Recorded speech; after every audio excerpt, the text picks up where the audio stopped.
Okay.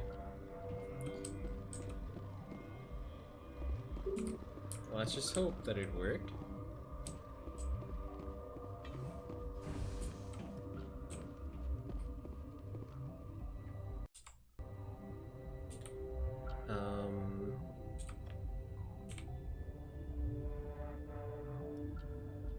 We can go to the tram.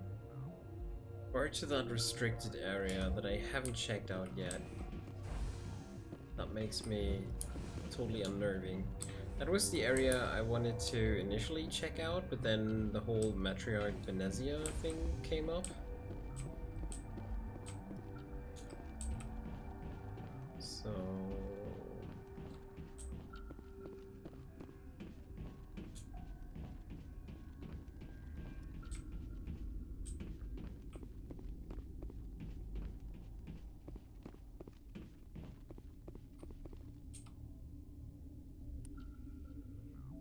Avina did say that you have 120 seconds? You mean Mira? Okay. Yeah! I didn't see the counter though, actually, on the bottom. I didn't notice it.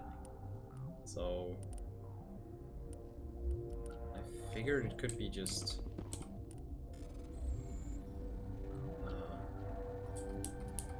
just general information. Well, there was a timer. Anyways, we're good. Oh, nice.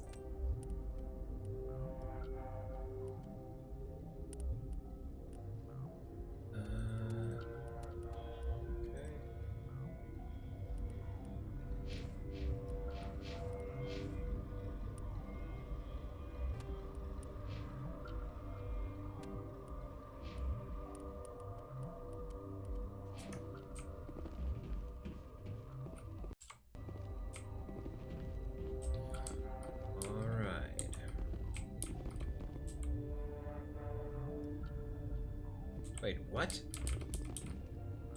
We can't go back? You gotta be kidding me.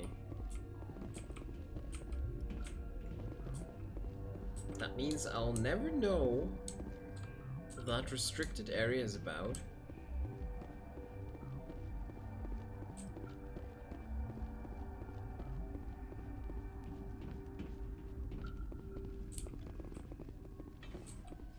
What's the resource near the manager? It's grenades, I think. 7 grenades.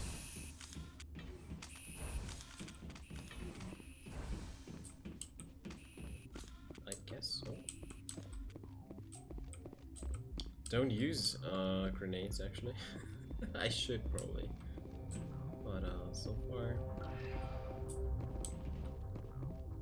I didn't.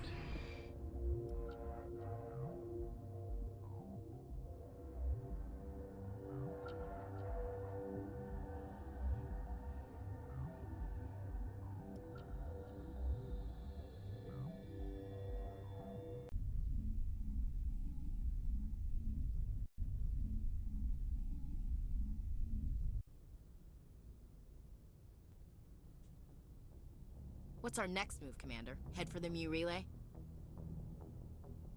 Wow, okay. That was quick ending. The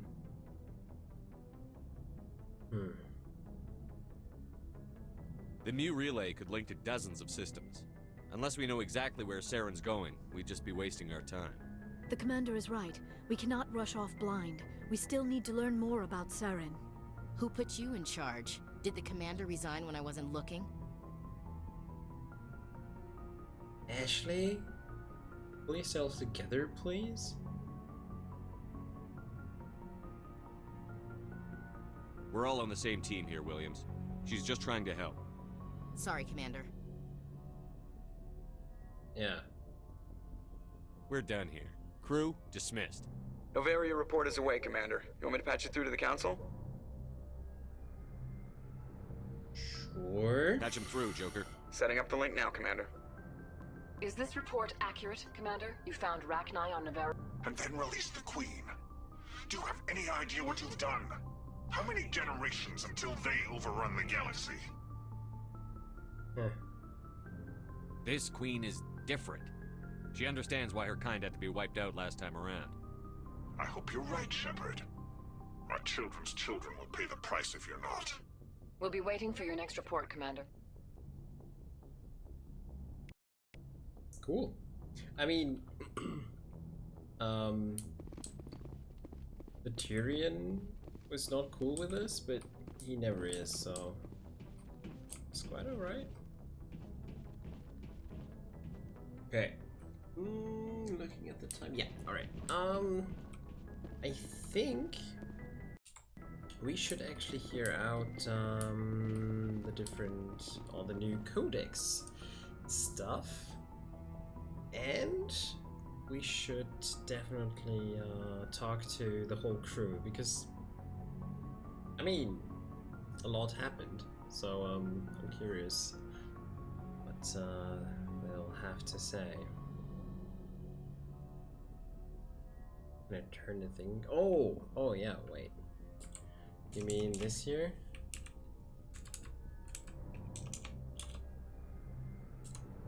Oh, better, right? So much better, yeah. I agree.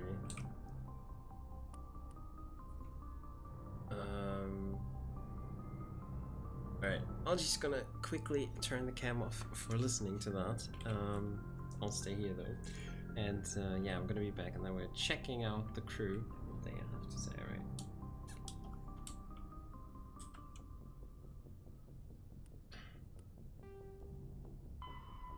50,000. Though now extinct, the Rachni once threatened every species in Citadel space. Over 2,000 years ago, explorers foolishly opened a mass relay to a previously unknown system and encountered something never seen before or since, a species of spacefaring insects guided by a hive mind intelligence. Unfortunately, the Rachni were not peaceful, and the galaxy was plunged into a series of conflicts known as the Rachni Wars. Attempts to negotiate were futile, as it was impossible to make contact with the hive queens that guided the race from beneath the surface of their toxic home world. The emergence of the Krogan ended the Rachni Wars. Bred to survive the harshest environments, the Krogan were able to strike at the queens in their lairs and reclaim conquered Council worlds. But when Krogan fleets pressed them back to their homeworld, the Rachni refused to surrender, and the Krogan eradicated them from the galaxy. Okay, so the Krogan actually get rid of them. Interesting. After the Geth secure a location, Thresher maws are subterranean carnivores that spend their entire lives eating or searching for something to eat. Threshers reproduce via spores that can lie dormant for millennia, yet are robust enough to survive prolonged periods in deep space and atmospheric re-entry. As a result, thresher spores appear on many worlds, spread by previous generations of space travelers. The body of a thresher never entirely leaves the ground. Only the head and tentacles erupt from the earth to attack. In addition to physical attacks, threshers have the ability to project toxic chemicals and emit bursts of infrasound as a shockwave weapon. The Alliance first encountered threshers on the colony of Akuz in 2177. After contact was lost with the Pioneer team, Marine units were deployed to investigate. The shore parties were set upon by hungry threshers, and nearly the entire assault force was killed. Alliance forces recommend engaging threshers with vehicle-mounted heavy weapons. Okay. And yeah, you're right, they looked like shrimps. The picture was very, In the early 2160s, the Alliance began a 50th, though now extinct, yeah, the very Rachni once fitting. faster Oh than my. light drives use. Sovereign is the flagship of the rogue Spectres Saren. An enormous dreadnought larger than any other ship in any known fleet, it is crewed with both Geth and Krogan. At 2 kilometers long, its spinal-mounted main gun is likely capable of penetrating another dreadnought's kinetic barriers with a single shot. How Saren acquired this incredible warship is unknown. The prevailing opinion is that Sovereign is a Geth construct, while others believe it is a Prothean relic. Its design, however, hints at a more alien and mysterious origin. The attack on Eden Prime demonstrated Sovereign's ability to generate mass effect fields powerful enough to land on a planetary surface. This implies it has a massive Element Zero core and the ability to generate staggering amounts of power. Sounds good. I wonder if we'll get this sooner or later implemented into our fleet. It'd be cool, but we'll see. Ship mobility dominates space combat. The primary objective is to align the mass accelerator along the bow with the opposing vessel's broadside. Battles typically play out as artillery duels, fought at ranges measured in thousands of kilometers, though assaults through defended mass relays often occur at knife fight ranges, as close as a few dozen kilometers. Most ship-to-ship engagements are skirmishes between patrol vessels of cruiser weight and below, with dreadnoughts and carriers only deployed in full-scale fleet actions. Battles in open space are short and often inconclusive, as the weaker opponent typically disengages. Once a ship enters FTL flight, the combat is effectively over. There are no sensors capable of tracking them, or weapons capable of damaging them. The only way to guarantee an enemy will stand and fight is to attack a location they have a vested interest in, such as a settled world or a strategically important mass relay. Makes sense. Okay. Well. Alright. Let's talk to everyone on board. Boy, am I glad to be off of Novaria. I don't know which was worse, the cold or the corporations. One will freeze your balls off, the other will sell them out from under you. With all due respect, Commander.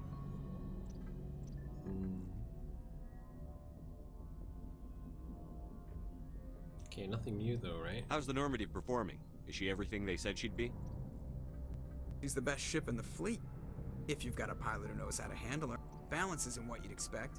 Takes a while to get used to that oversized drive core we got stuffed in the back, and her power can sneak up on you if you're not careful. The Normandy's probably too much ship for your average Alliance pilot, Commander. Lucky for you, I'm anything but average. I have to go. Alright, see ya. No. Alright.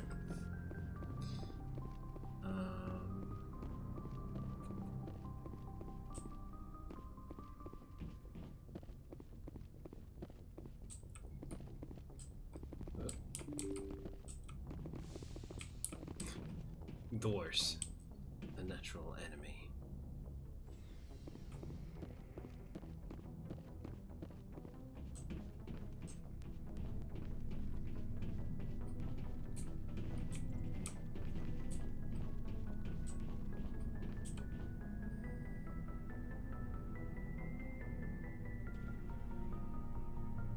Anything you need, Commander? It still feels way too slow how they start their conversation. Yeah. Anything new? Your opinion on the last... I think Saren's, what was Benezi anyway? Second in command? Advisor? Anyway, it should set him back a bit. I'm sure Dr. Tassoni's hurting though. Poor kid. Having to kill her own mom. Any opinion on the Rachni? Off the record? If we had the option, I'd as soon have left it to the Council. We weren't out here during the Rachni War. I'm not sure we have any business getting involved.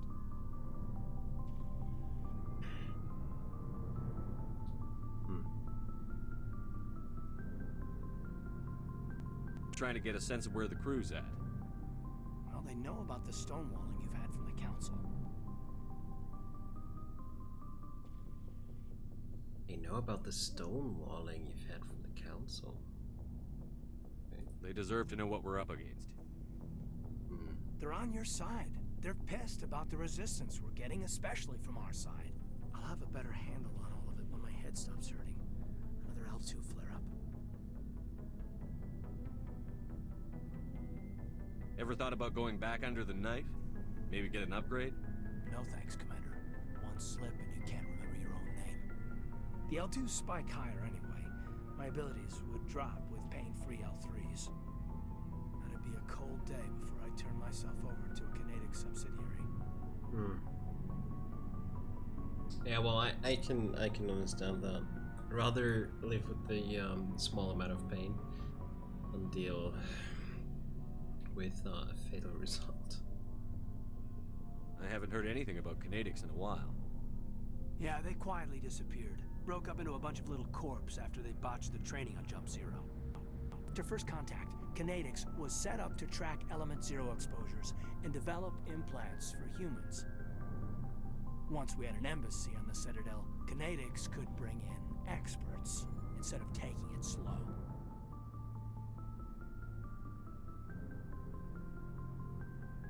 There's some reason we couldn't learn it on our own. They didn't know where to start. Hell, it took a couple of years to even link biotics and ezo. Forget trying to get the kids to move stuff. They had trouble just helping them not break their own limbs. And their choice of teachers didn't help much. The only experts would have to be alien. Dead on. Turians, actually. That's why Canadics kept it a secret. They were afraid of what people back home would think, asking the Turians for help when we just fought a war with them. The Asari would have been more acceptable than the Turians. Yes, but the company didn't go through the Citadel. It would have made Earth look weak, so they discreetly hired some Turian mercenaries.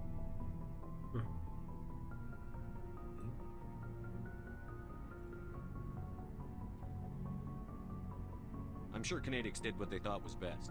It wasn't best for us. They brought in an ex-military Turian named Commander Vernus. A real hard-ass. He basically had a free pass to break us if it would turn out a decent biotic. Kind of spiraled from there, Commander.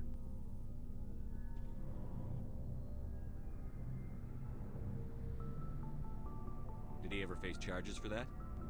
He got his, yeah. But like everything else at Jump Zero, it was under the table. The less said, the better. Anyway, this is ancient stuff. I walked it off a long time ago. I should get back to my duties, Commander. We're here to make history, not rehash it. Fair enough. Talk another time, Lieutenant. Commander? Alright. Is there anything left here? No.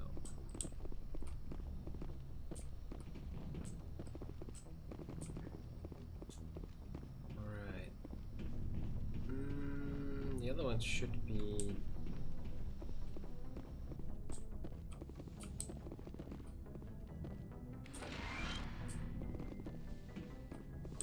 Zero. Okay, so we're full. Fair enough. Yes, Commander? Is there something you need? I should go. Goodbye, Commander. What a conversation. Oof. Now I'm curious how she actually does.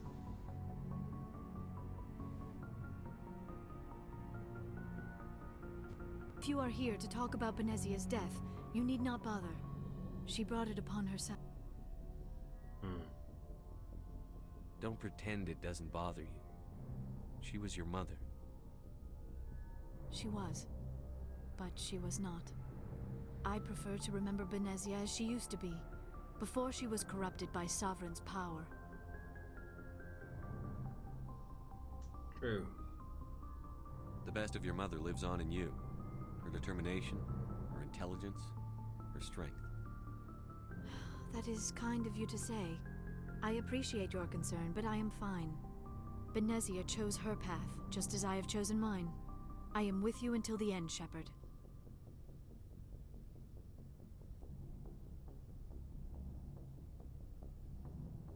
Didn't we choose this option already? Let's see. Maybe we could pick up where we left off. You were telling me about your interest in the Prothean. Actually, I think I was talking about my interest in you, and making a fool of myself in the process. As I said, I am not used to dealing with people, especially humans. I did not really know much about your species when we first met, Shepherd. I found it hard to take humanity seriously. Your kind always seemed so rushed and high-strung. We don't have the luxury of time. An Asari can live for 1,000 years. We're lucky if we hit 150. That is true. At first I thought that was a weakness of your species. After spending time with you and your crew, however, I think it may actually be an advantage. You humans are creatures of action. You pursue your goals with an almost indomitable determination.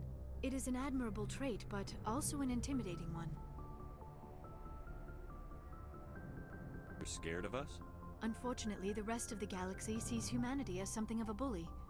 You run over anyone in your path to get what you want. It is up to people like you to change their minds, Shepherd. I'm doing the best I can, Liara. There is a reason the Council chose you to become a Spectre. They saw something special in you. The best of what humanity has to offer. I looked into your history. I know what happened on Akuz. The fact that you survived shows a remarkable strength.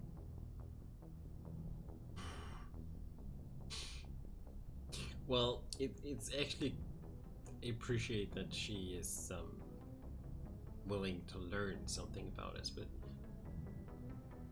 she might just ask. You didn't need to go behind my back. I would have told you whatever you wanted to know. I apologize, Commander. After our last conversation, I was afraid I would say something stupid again. I wanted to know more about you, to understand what made you into the man you are.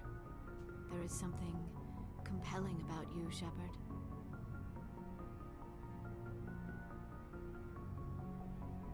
Mm-hmm. Are you sure you're interested in me? Or is it my visions of the Protheans? I admit, your connection to the Protheans had something to do with my initial interest, but it has grown beyond that. You intrigue me, Shepherd, but I was not sure if it was appropriate to act on my feelings. I thought there might already be a relationship between you and Chief Williams.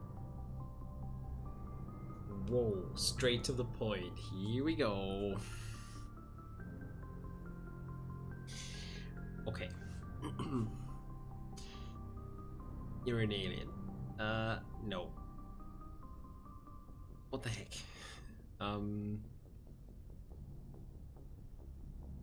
By the way, what is actually going on between us and Williams?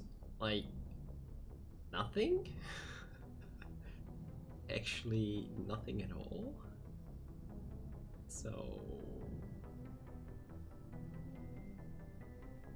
it's not serious? Because if we say it's private, that actually creates the feeling that something is behind that. Ash is special? Yeah.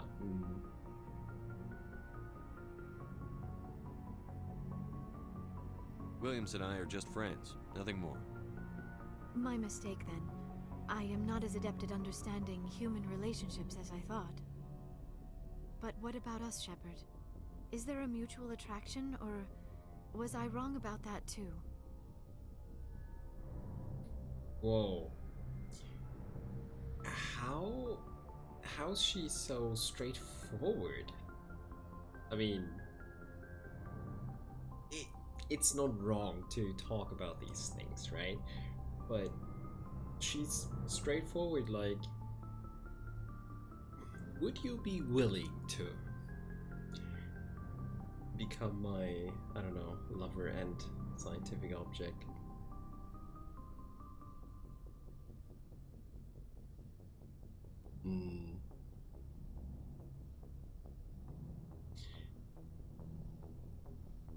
I mean, I like her, she's cool, she's definitely an interesting person, but right now, there's nothing more than that. So, I just want to be friends for now. From this very special point here.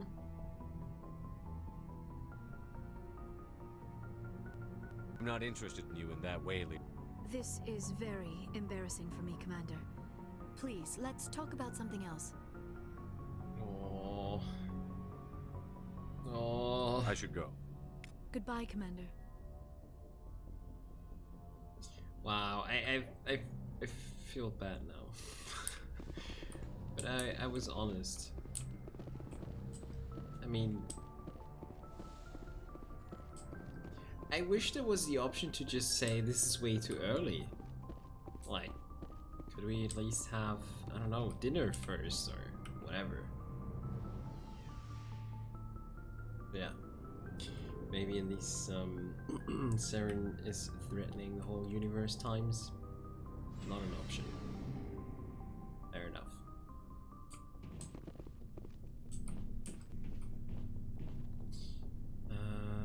Yeah. Looking for supplies? Stuff. And maybe buy stuff. Let's see what you've got. You bet, Commander.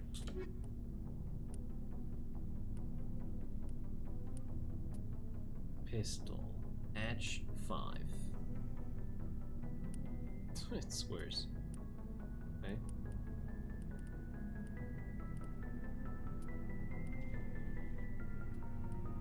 No.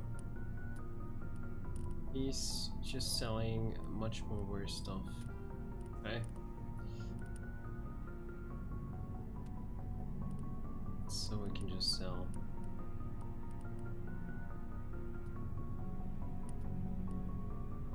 The things we don't need anymore, like this one, like this one.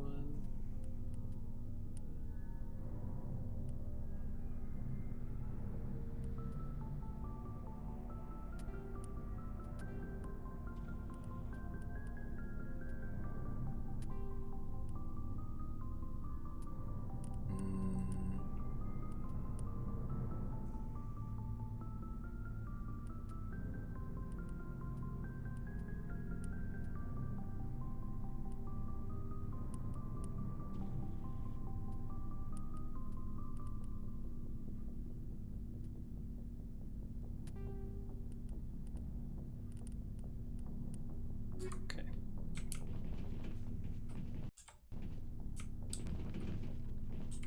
Commander, good to... You've been with CSEC a while. Have you seen much action? Well, not as much as you, but yeah, I've seen some interesting things. I'll bet you have. Anything in particular that stands out? I remember this Solarian geneticist I was sent to investigate. That case was a bit disturbing. What happened? Why were you investigating them? I was tasked with tracking black market trade on the Citadel. Most of it harmless, nothing I needed to pursue. But during the course of my investigation, I noticed an increase in the trade of body parts, organs mostly. We usually get a few of those, but not the numbers I was seeing. We weren't sure if there was a new black market lab or if some freak was harvesting organs from citizens. Okay. You've seen this before on the Citadel? Every so often, some lab sells unwanted parts through the black market, but they're not as bad as the psychos.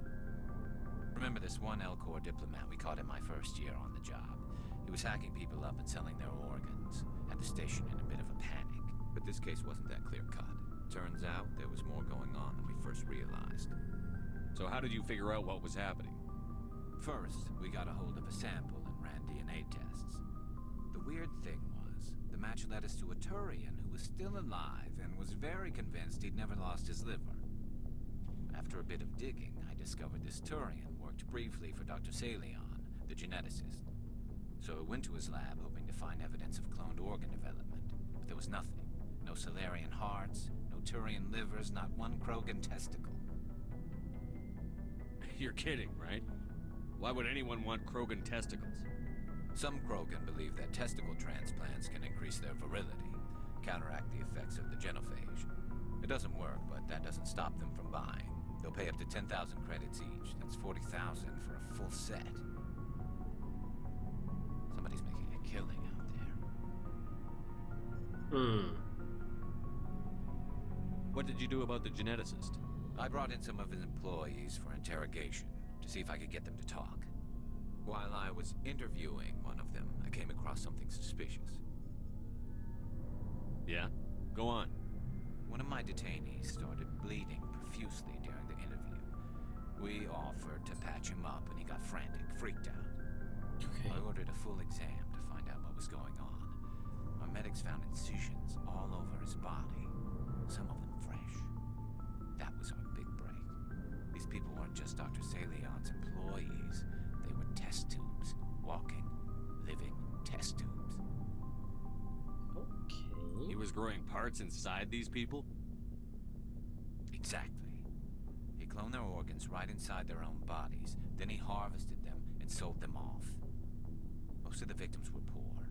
He'd pay them each a small percentage of the sales, but only if the organs were good. Sometimes an organ wouldn't grow properly, so he'd just leave it in them.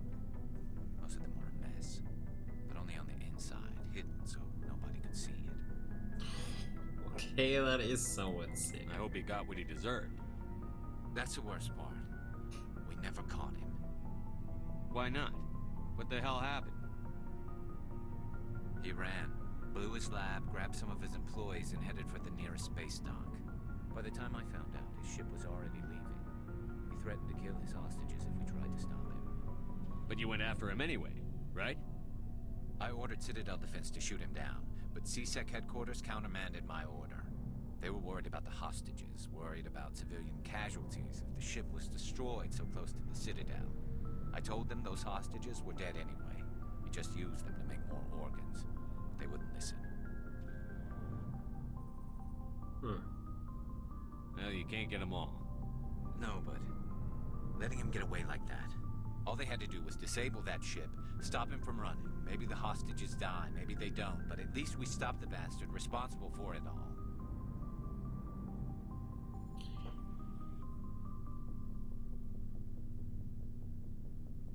I mean, it's true. I'm not sure you want a life like that as the hostage. A few casualties is a small price to pay to stop someone like that. Yeah, exactly. I mean, those hostages might be wishing they'd died by now anyway. Just wish I could have stopped him. That's all. Do you have any idea what happened to Dr. Salion? I sent out feelers from time to time, hoping to find something. I thought I'd found him a while back. He changed ships and changed his name to Dr. Hart, his idea of a joke, I guess. I told the military, but they weren't convinced it was him. I got the transponder frequency for his new ship, but I just can't get anyone to check it out. I'll check out the coordinates when I get a chance. I was hoping you'd say that. But Commander, take me with you when you go. If it's Salion, I want to be there when you find him. Of course. No problem.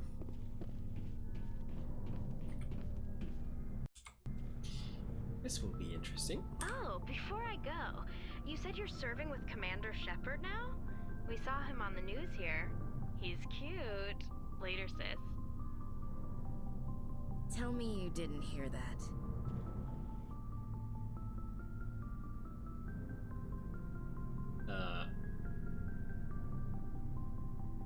Her sister? Probably. Your sister, I assume? Until I get home and kill her. That's Sarah, the youngest. What's up? You didn't come by to eavesdrop on Family Mail.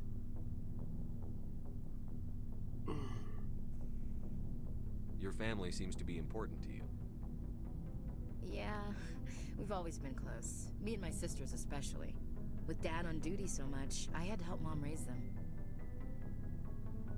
Did your father serve with the fleet? Yeah, took any crap posting he could get that offered space time. You know what? He worked his ass off trying to get recognized, but he never made it above serviceman 3rd class. He was real proud when I made Chief. First thing he did was salute. What about your mother? You haven't mentioned her. You must know what military wives are like. Strong because they have to be, able to raise kids while Dad's away on a 6-month cruise. She has a degree in planetary geology. She and Dad both wanted to see new worlds. She gave up her career to raise us, though. You have more than one sister? Sounds like a big family. Yeah, I'm the oldest, then Abby, then Lynn. Sarah's the youngest. She's still in high school. With 4 girls, Dad used to say he felt more outnumbered at home than on maneuvers. Where did you grow up? All over. We transferred a half a dozen times before I finished grade school. You go where personnel command sends you, right? I guess that's why I'm so tight with my sisters. We'd have to leave all our friends every 2 or 3 years. After helping raise them, your sisters still talk to you? Amazing. Things were tense between Sarah and me for a while. Then we bonded. Sounds like a story. Feel like sharing? Sarah got herself a boyfriend who wanted to go faster than she did, Mike. I didn't think he was a bad kid, just pushy. Lynn would send me these worried vidmails, and I'd tell her to relax. Where were you when this was going on? I was on active duty. Sarah's graduating high school this year. This was only a couple of years back. They were on Amaterasu. At the time, I was assigned to Chernobog. Same cluster, but a dozen Hellwire away. Close enough to talk regularly, too far to make it back in an emergency. I couldn't afford a fast packet flight.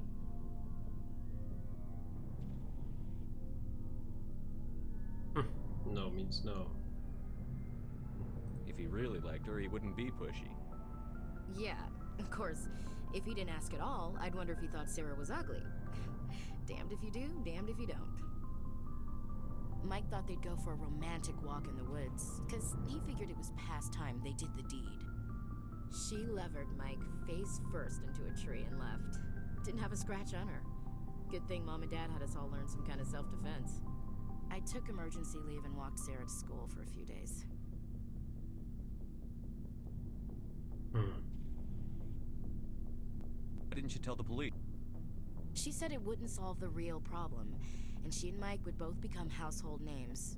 It was a small colony. I said it was her call to make, that we should let her do it her way.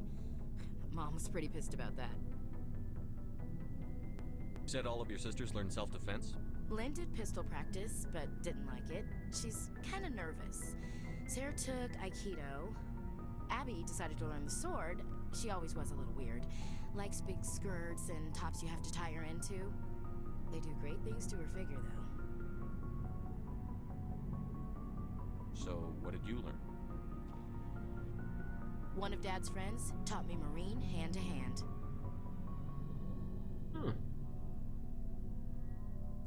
You said all of your sisters learned self-defense? Oh, whoops. Lynn did pistol. They do great. You said all of your sisters learned. They do great things to her figure, though. Did anything happen while you were home? My last day out, Mike was waiting for us. Sarah had told her friends, so everyone at school knew what he did. He wasn't happy. I wanted to snap him in half, but Sarah gave me this look, this let me handle it, I need to do this alone look. She kept her cool, God bless her, as he screamed in her face. She just let him vent. Then he tried to punch her. I swear, she just flowed around him. Next thing I knew, he's face down on the sidewalk, and there's blood everywhere.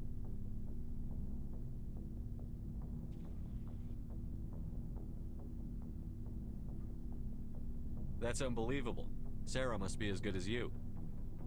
Better. I'm more or less a straight-up puncher.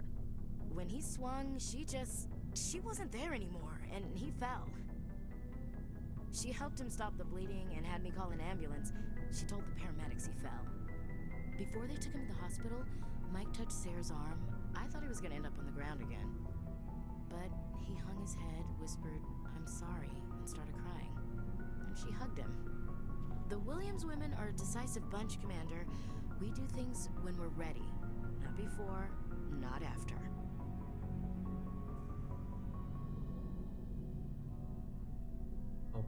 Okay. Where was your father during this? Wasn't your family stationed near him? Dad always wanted to serve in space, but he wanted us to have real ground under our feet. He'd say, space is beautiful, but you can't raise a family there. I cannot rest from travel. I will drink life to the lees. All times I have enjoyed greatly, have suffered greatly, both with those that loved me and alone. For always roaming with a hungry heart, much have I seen and known, cities of men and manners, climates, councils, governments.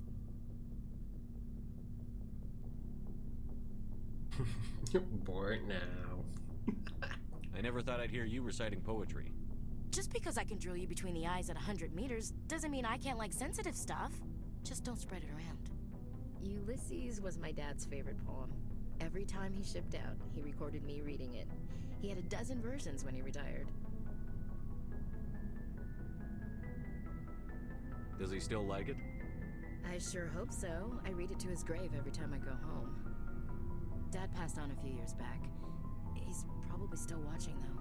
So behave. You mean from wherever we go after death? Dead on, Skipper. He's with God now. That's not a problem with you, is it? That I believe in God? Believe in what you want?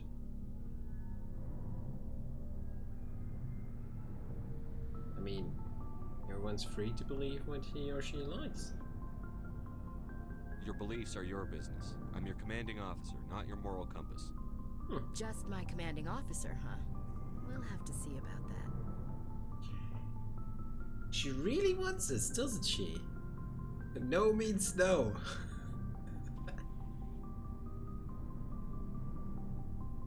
What are you saying, Williams? Me? I'm not saying anything, Skipper. I should get back to my duties. Didn't mean to take up so much of your time. Talk later. Looking forward to it, Skipper.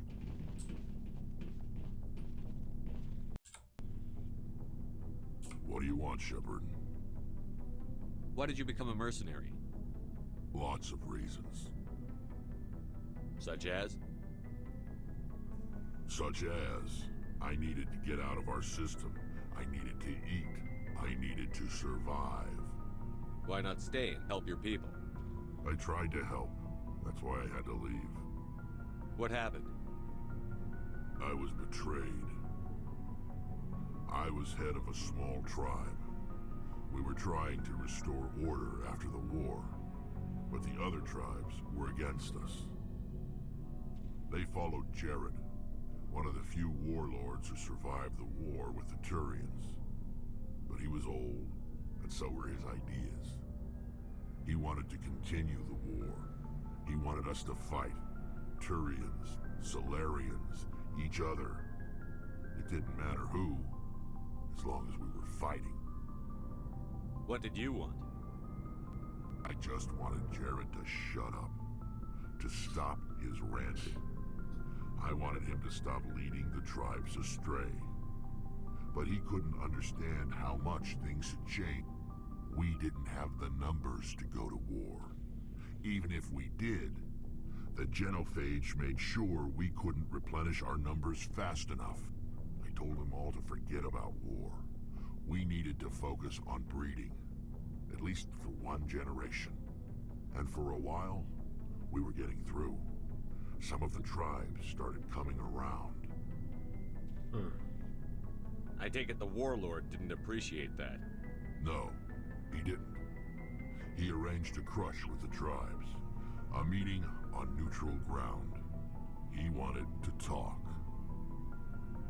We met at the Hollows, near the graves of our ancestors. The skulls of our dead laid bare to remind us where we come from, and where we all go. It's as sacred as any Krogan place can be. Violence is forbidden. It sounds like a trap to me. You must have suspected as much. I did. But when your father invites you to a crush, well, there are some laws that even we hold sacred. Oh, his father? Jared was his father? Oh, you gotta be kidding me. Jared was your father? He was. Until that day. We talked, but we didn't get anywhere. When it was clear that I wouldn't join him, he gave the signal. His men leapt from the graves of our ancestors like Krogan undead. The few that were loyal to me died quickly.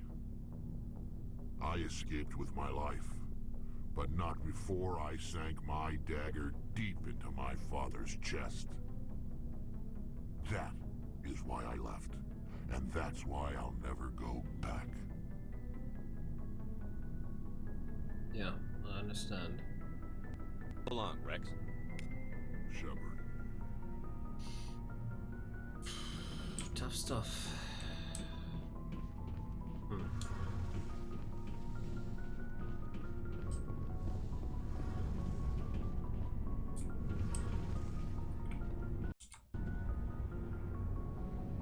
Shepherd, I'm glad you're here. You're glad I'm here? Good to see you smiling again, so to speak. I'm sleeping much better now. I guess I'm getting used to how quiet your ship is. I still think a lot about my pilgrimage, though. I know Theron's our top priority, but with all the worlds we go to, I was hoping to find something to bring back to the flotilla.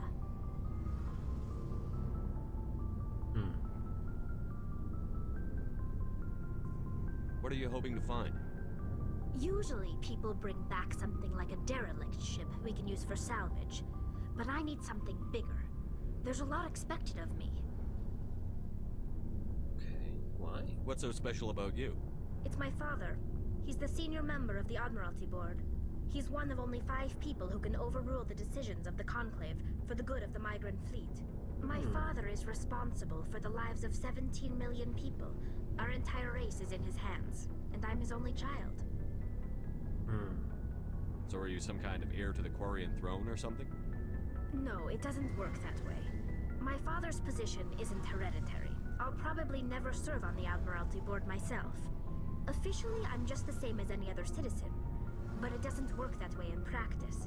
People have always treated me differently because of who my father is. You must get all kinds of special privileges. I probably had it easier than most growing up, but it's not all good. People like my father have enemies, and they're not above using me to get to him.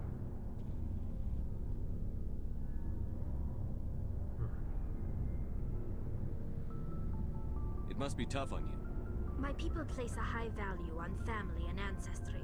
There's an unspoken expectation that I'll live up to my father's example.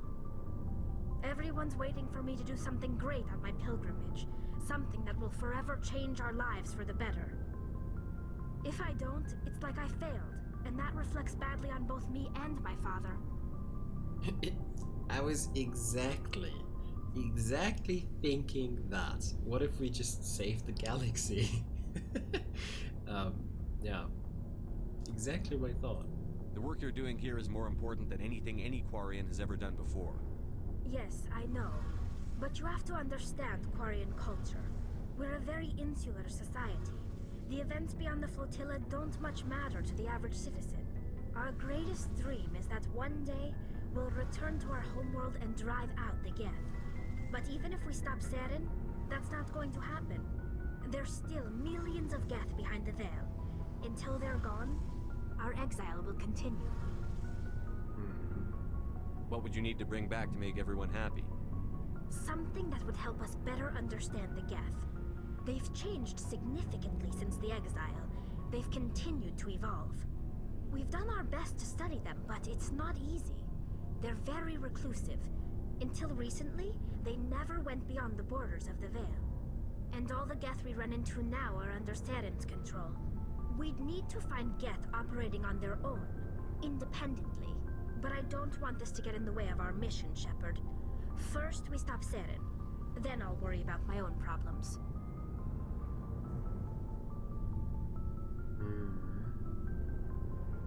What was your father like? It wasn't easy growing up as the daughter of one of the Admiralty. Even before he joined the board, he was a prominent figure. People looked to him for leadership. He had to set an example, and he expected the same of his daughter. Plus, he was pretty strict, a military man through and through. He never allowed me to settle for anything less than excellence. As a kid, I sometimes felt like he was pushing me too hard. But now I'm old enough to appreciate what he taught me. The world doesn't owe us anything. If we want something in life, we have to earn it. Where was your mother in all this? Mother was around, but she always seemed to kind of blend into the background. Almost like she was overshadowed by my father. He tends to do that to people. She passed on about 5 years ago. Some airborne virus that swept through the fleet. Happens sometimes when the filters start to break down. I think my father took it pretty hard. After she was gone, he became even more focused on his work. I think that was his way of dealing with the grief. Sounds like a tough upbringing. You don't resent your father at all? Like I said, it wasn't easy. My father's not the kind of person you bond with, and he wasn't around all that much. Too busy. People counted on him, and he took his duties seriously. Even when he was around, he always seemed a bit distant, like his mind was always somewhere else. Come to think of it, I can't ever remember seeing him smile. Not once. It's like he was always weighed down by all that responsibility. I mean, I know he cares about me, but he never really showed it.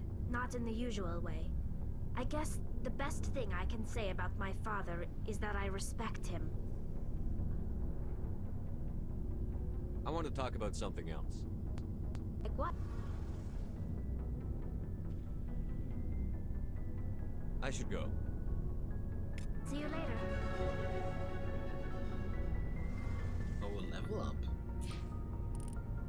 Why? What for? What happened?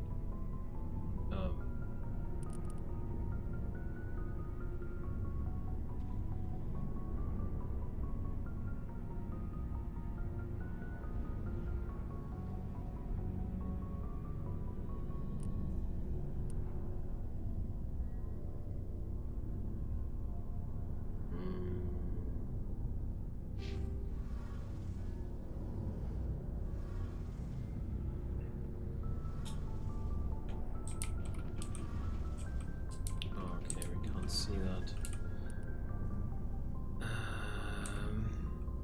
Is there a way to check on the abilities in here now? Ah, Unity it was. Yeah.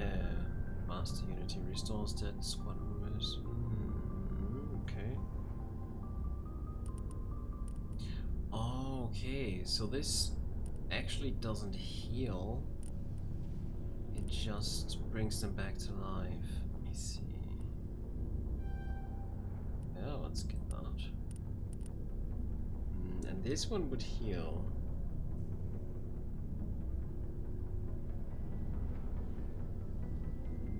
And it would actually increase the healing, probably? I don't know how much a normal health pack or Metagel or whatever restores.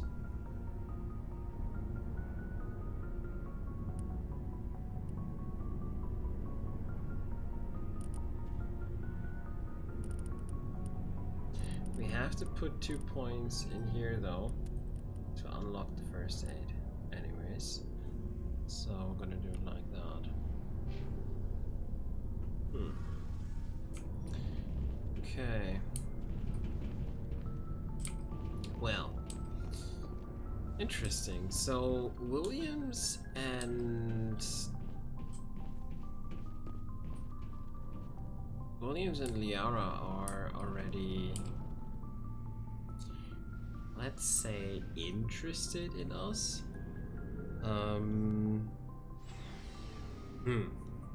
But the one I want to know better is Tally. Yeah, probably takes a bit more time.